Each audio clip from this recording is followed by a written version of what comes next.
Damai Tuhan kita Yesus Kristus selalu beserta kita, saudara-saudari. Semoga hari ini kita semua dalam keadaan sehat walafiat. Kita berjumpa kembali dalam renungan harian Santapan Jiwaku, Santapan Kehidupan Iman kita. Saudara-saudari yang dikasih Tuhan, pada hari ini masih dalam bulan Kitab Suci Nasional. Kita kembali diundang untuk merenungkan firman Tuhan yang hari ini akan kita dengar dari Injil Lukas bab 9 ayat 7 sampai 9. Mari kita semua diundang untuk mendengarkan firman Tuhan. Inilah Injil suci menurut Lukas. Ketika Herodes, raja wilayah Galilea, mendengar segala sesuatu yang terjadi, ia merasa cemas sebab ada orang yang mengatakan bahwa Yohanes telah bangkit dari antara orang mati. Ada lagi yang mengatakan bahwa Elia telah muncul kembali, dan ada pula yang mengatakan bahwa seorang nabi zaman dahulu telah bangkit.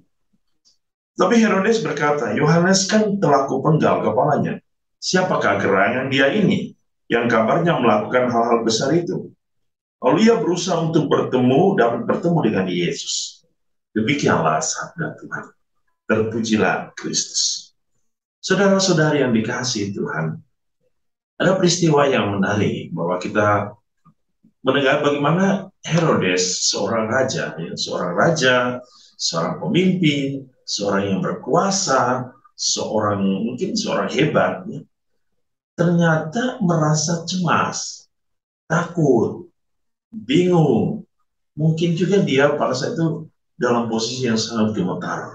Dengar bahwa kok ada Yohanes telah bangkit. Yohanes yang telah kupenggal kepalanya telah bangkit. Dan kalau bukan Yohanes, siapakah dia?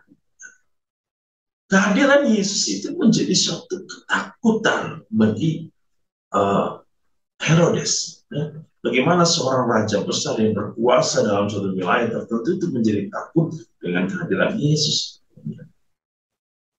Ketakutan akan Yesus, kalau ketakutan yang dimana? Ketakutan untuk tidak berbuat dosa, itu baik. Tetapi ketakutan Herodes adalah ketakutan begitu banyak hal, ya.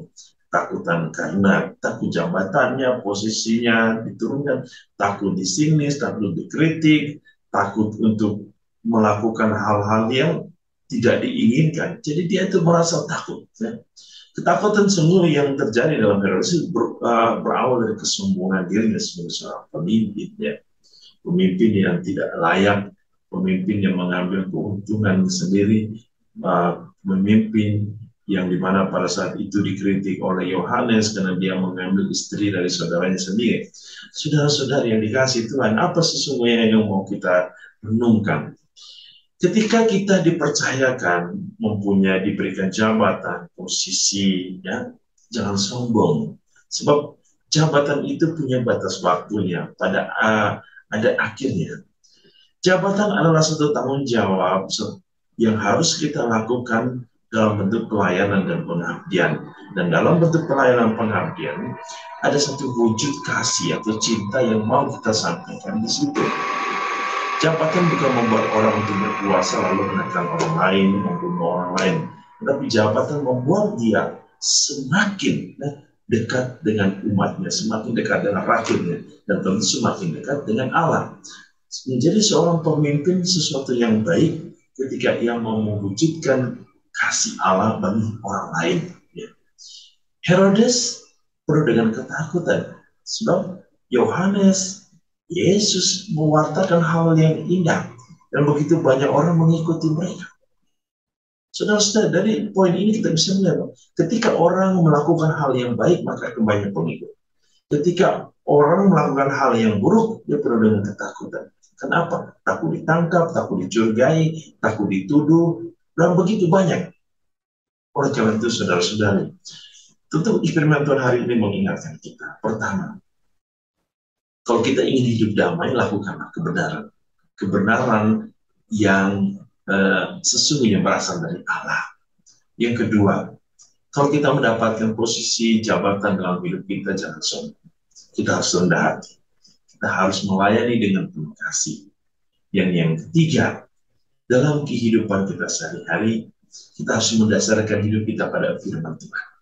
Ketika kita mendasarkan hidup kita pada firman Tuhan seperti Yohanes, hidup kita menjadi indah damai. Kenapa Tuhan menuntun kita, Tuhan menjaga kita. Kita akan bersama, selalu bersama Tuhan. Dan yang keempat, Yesus hari ini mengingatkan kita, mari kita semua menjadi saksi. Saksi kebenaran. Apapun risiko yang kita alami, walaupun seperti Yohanes yang akhirnya dibunuh, kita juga harus siap untuk menjadi saksi. Sebab apa? Upah orang yang bekerja bagi Allah sedang disiapkan oleh Allah. Tuhan Yesus memberkati kita dengan berkat-Nya yang berlimpah. Dalam nama Bapa dan Putra dan Roh Kudus.